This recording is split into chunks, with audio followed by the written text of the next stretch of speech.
Hi, everybody. This is Mitch Tanenbaum. Thanks for joining me today for the security news update for June 5th, 2022.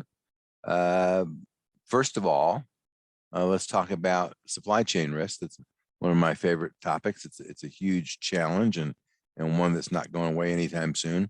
The Cloud Security Alliance just released a primer on healthcare supply chain risk, but the reality is it's just supply chain risk. It's not healthcare supply chain risk. It's just supply chain risk.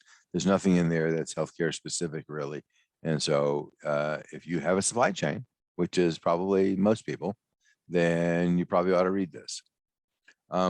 You've probably heard the stories about deep fakes. It's an ongoing challenge. Again, it's not going away anytime soon either. Google has had this online collaboration service called Collab or Collab, I'm not sure how they pronounce it, and it allows researchers to run Python code in the browser while using free resources, including GPUs from Google. Of course, what's one of the really most compute intensive things that researchers can do? It's creating the training models for deep fakes. Google this past week just put the kibosh on using Collab for the training of deep fakes, which is probably a good thing. I mean, you know, they'll find other resources, but no sense making life a whole lot easier. And then next, people seem to still not quite get that if you have public-facing resources, you have to secure them. In this case, these are Elastic search databases, about 1,200 of them. They have been completely wiped. There is nothing left other than a message that says, gee, if you pay us some money, we might possibly give you back your data. So this is just a word to the wise. Secure your public-facing assets and make sure you know what assets are public-facing so that you actually have the ability to secure them. Next, on the legislative front, the EPA has asked for $100 million to help, in this case, small and disadvantaged water systems improve their cybersecurity. My son's actually in the business of maintaining these systems for these communities, and I can tell you there is a lot of them who are really tiny little things. Then not only do they not have anybody running cybersecurity for them, they probably don't even have anybody running IT for them. So, they really need help. And hopefully this $100 million, which in my opinion is just a down payment on the problem. But still, it is a down payment. And it does point to the fact that these guys need help. This comes after last year where a couple of systems were in fact compromised and a couple more systems were attempted to be compromised. So this is a good thing. This is important. We all want safe drinking water. And this is a way to help that. The big municipalities, while they would like help, probably have enough revenue to go deal with it. But these small things, I mean, we've seen some of these things where the water system supports 500 users. Well, even if they charged everybody an extra $10 a month, well, what if that's going to be like a few $1,000s a year? That's really not going to go off and help them. So anyway, I think that's a good thing. There is a battle that's been going on in Georgia since the last presidential election, and there's a group of people who hired an expert, and I think he's legitimately an expert, to go off and look at the Georgia voting systems. Now, these are systems that are not actually in place anymore; they're old systems. And he said they have some vulnerability. So CISA just put out an alert this week that says, yes, voting systems are computers, and computers use software, and software has bugs. And so you ought to pay attention to that. Most of these bugs either would require a corrupt or incompetent local election official. And the fact that some of these election officials are being charged with felonies in court tells you that corrupt local officials are definitely a possibility. But that and the fact that there are compensating controls in a lot of cases for dealing with these things means the risk is low, but not eliminated. So We need to continue to go do that. And number one thing we need to do is we need to have paper audit trails, because that is a mechanism that where we can independently, if we have to count pieces of paper later, to figure out whether or not there was really a problem after the votes are in. We saw a couple of months ago that Russia arrested about a dozen hackers, part of the Revil gang. And we thought, well, maybe this is really Russia trying to do something good. Well, now in light of all the IT talent fleeing Russia, they have decided not only they're not going to go prosecute these guys, but they're going to offer them government jobs. Now, in fairness, there's only about a dozen of these guys. It's not going to make a huge difference, but it certainly is a message that says, we really don't care about your cybersecurity problems. We care about us, and we're not going to prosecute these guys. So, so much for that strategy of getting Russia to help us. On the education front, there's a nice video on segmentation, microsegmentation. If you're not familiar with that, this is a great introduction to it. And I am a huge fan of microsegmentation. It is a bit of a pain to set up, but it really minimizes the damage that hackers can do. In the breach department, Turkey's Pegasus Airlines lost 6.5 terabytes worth of data. And this is obviously not a totally fair comparison, but if this was pages of text, that would represent about 3 billion pages of text. So this is a large breach. This is a significant breach. It is the data for the electronic flight bag, which is the computers that pilots use now instead of carrying those huge briefcases full of paper documents that were a pain in the ass to update. It included 23 million files.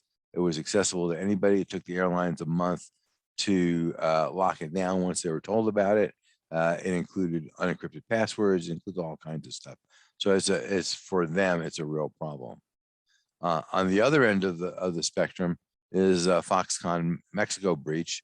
Foxconn, as probably a lot of you know, is the manufacturing arm for many of the large computer makers, including Apple and Dell.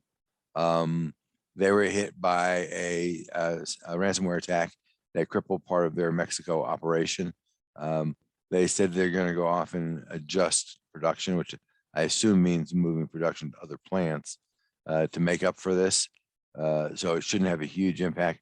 We don't know what they stole, so that could have an impact. They're been a little tight-lipped about it, but it will eventually come out in terms of what was stolen. In the daily news, I wrote about the fact that the John Deere company was able to go off and brick, meaning totally disable, a whole bunch of many millions of dollars worth of farm equipment that was stolen from a John Deere dealer in Ukraine and then trucked 700 miles to Chechnya. When they got there, they discovered that it wouldn't turn on because it had been bricked, because these things are computers and they have GPSs and they have cell phones and they have all this kind of stuff. So the real question is, could a hacker do the same thing, not with altruistic reasons, and have a significant impact on the farming industry in the United States and other countries by doing the same thing, by bricking equipment? Not clear, hasn't happened yet, but I wouldn't say that we have any reason to believe that John Deere's security is a number one better than the NSA, so that's always a risk. Next, almost half the organizations surveyed in a recent survey said that they store passwords in shared office documents. This is horrible. When we do penetration tests, we often find these files. They are typically unencrypted. They are not password protected, and they contain, sometimes I can think of one case, some pretty damn sensitive stuff. Why are people not using password managers? Well, I would guess the number one reason is probably cost, although they're not that expensive. The number two reason is we don't like change, but I don't like breaches. So the question becomes, which is the lesser of the evils? Would you rather have, a little bit more money spent and not have a breach, or would you rather save a few bucks and deal with a breach? So the details on that are in the post. Next is your app. Is your app spying on you? Here's one case: is the Tim Hortons restaurant. They got caught at it. What happened was that the researchers discovered that, amongst other things, the Tim Hortons app was tracking every time you went into a competitor's restaurant and every time you left a competitor's restaurant. Now, they said they were doing this for statistical reasons, and maybe that's true, but is that really the reason? And that's just one of the things that they were tracking. Didn't matter whether you're using the app, by the way. That was not a factor in terms of whether they were backing up your data. And last but not least, we have the news bites for the week. The FBI has warned U.S. colleges that there is a widespread credential sale for VPN and network credentials of U.S. colleges and universities on Russian crime forums. That should be of concern to everybody. And that is really a challenge for universities just because of the nature of their user community. Confluence announced that they had what was at the time an unpatched critical flaw, and that it was under attack by Chinese hackers. It has since, patch has since been released. It doesn't mean that people have installed it, but if you are a Confluence user, specifically a Confluence user on premise, then this patch is for you. There is a phone chip made in China, like lots of chips are made, that has a bug in it, which would allow smart people to go off and generate a denial of service attack for all chips, all phones within the radius of a transmitter that the bad guys had. What this is this is going after the baseband radio chip. This is not an Android bug or an iPhone bug. This is a chip bug that researchers have found. There is a fix for it. Whether your phone maker has released it or will release it, it's a whole other conversation. But there is a fix for it. But in the meantime, until that is patched, then bad guys could go off and disable your phone. This comes right after another bug these guys had, the same guys had, which would allow hackers to steal data. So this is a challenge, right? You have a computer that sits underneath the computer called your phone that you know about. That's the baseband radio computer, and it is operates at a super high level of permissions, and as a result of that, it's very dangerous when there's bugs in it. And lastly, the FBI says that they are really super focused on thwarting Russian cyber actions in light of Ukraine and just the overall uptick in cyber activity. I wish the FBI luck. They have a huge problem. This is not an easy problem to solve. I am not beating up the FBI. This is a gargantuan problem.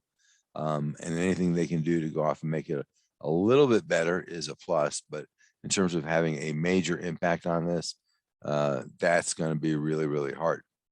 So with that, thank you for listening. Until next time, we have more video blogs and audio blogs on cybersecurity.us. Please visit. And thank you for listening. Turnkey Cybersecurity and Privacy Solutions offers the complete cybersecurity program for small to medium-sized businesses. They include everything needed to secure your business and meet compliance requirements. Visit our website at turnkeycybersecurityandprivacysolutions.com to learn more.